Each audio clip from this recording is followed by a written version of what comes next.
I know you're probably looking at the title and thinking about how we could have made the correlation between the Oscars and Ted Bundy. The Oscars is a prestigious award show catered to handing out awards to the best actors and actresses for the films they've worked in. Ted Bundy was a notorious serial killer who was active in the 1970s. How can these two things possibly ever be related? If I were to ask you to tell me the difference between lying and acting, could you do it? Could you accurately define both words without hesitating? Or would it be difficult because of how similar the words actually are?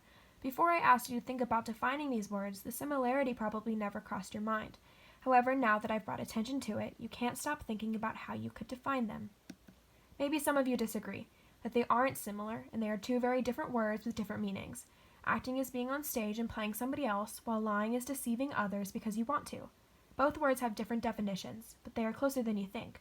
Couldn't lying also be playing somebody else, and acting also be deceiving others because you want to? We define acting as temporarily playing somebody else, which is technically what lying is, right? Because you're choosing to ignore who you are as a person and step into somebody else's shoes for a short period of time to tell a story that isn't yours. Although you can argue the difference between the two words, I want to focus on the fine line between them and how they can actually play a big role in the world of not only acting, but the history of serial killers. A serial killer is a person who commits a series of murders, often with no apparent motive and typically following a predictable behavior pattern.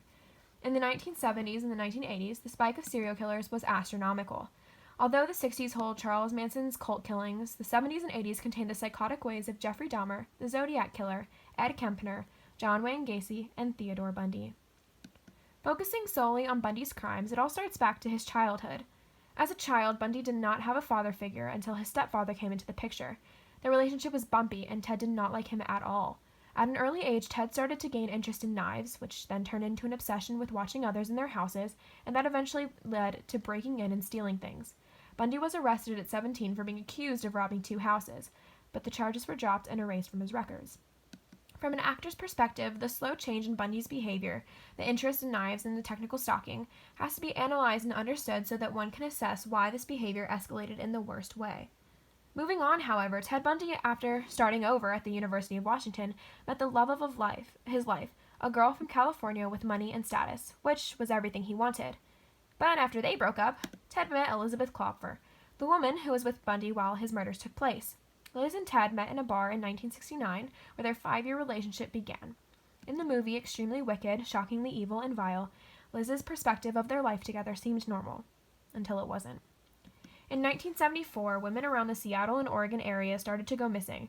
Many of those who had last seen these women recall seeing a tall, dark-haired man named Ted. This man would pretend to be injured, mainly wearing a cast so that the girls would feel pressured into helping him do things. In Utah, where Ted recently now resided because he was attending law school, women started to go missing again.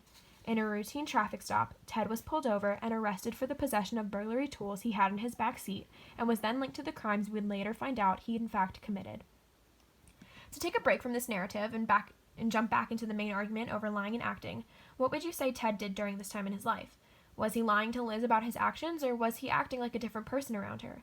If you think he was lying to Liz, what would your justification be for that assumption? If he is lying to her, that means he was consciously aware that he was keeping his double life away from her. But if he was acting, that means he was being someone he wasn't towards her. He was hiding what he was doing, masking his other identity to make her less suspicious of his actions. It's hard, however, trying to think of different reasons as to whether he was lying or acting because of how interchangeable these words can actually be once again. After the arrest in 1974, Bundy was then arrested again in 1975 for the kidnapping of Carol Durant. She survived one of his attacks. He was then given a maximum of 15 years in jail. However, Bundy escaped prison twice in 1977. The first was after he was indicted on murder charges for the death of a Colorado woman. He decided to defend himself, and while studying in a library room, Ted jumped out of the window, running away, but he was found just 8 days later. Months later, he escaped again by losing weight, 30 pounds to be exact, to crawl out of a small opening in the ceiling of his cell. It took 15 hours for the authorities to realize that Bundy was missing. On January 14, 1978, the Chi Omega sorority house at Florida State University had been compromised.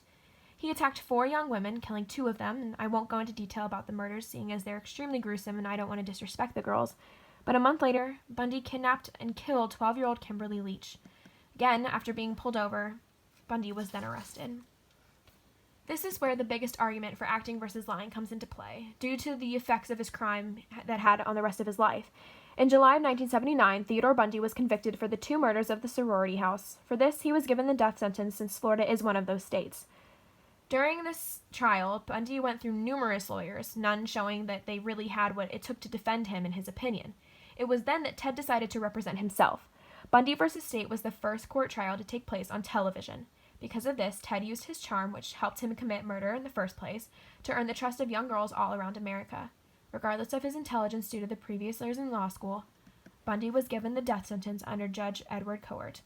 Theodore Bundy sat on the electric chair on January 24, 1989. He confessed to 36 murders, but a lot of people believe that it was over 100 murders committed. After his death, psychologists researching his case said that Bundy had 2 counts of bipolar disorder, antisocial personality disorder, and narcissistic personality disorder.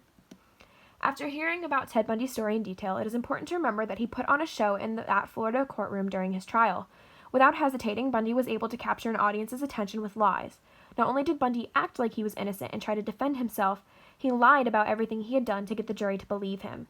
Because this was the goal for both acting and lying, it is the simple fact of you must make your audience believe you. So then the question becomes, is it always successful? Can we also convince our audience? And in Ted's case, the answer is no. The whole time, all Bundy tried to do was get his audience to believe his innocence. Is that acting or lying? Again, there is such a fine line between these words. Yes, Bundy lied, that's obvious, but the way he lied made it seem like he had stepped into someone's actor's shoes, using tactics like charming, brainwashing, seducing, just to meet his objective. I want a jury to think I'm innocent. As you can see, acting and lying are very similar to each other. The only major difference is the setting and the intent. When we go to see a film, we know that the actor is lying and only pretending to be what he is not, but we are prepared for this and even pay to see the actor lying.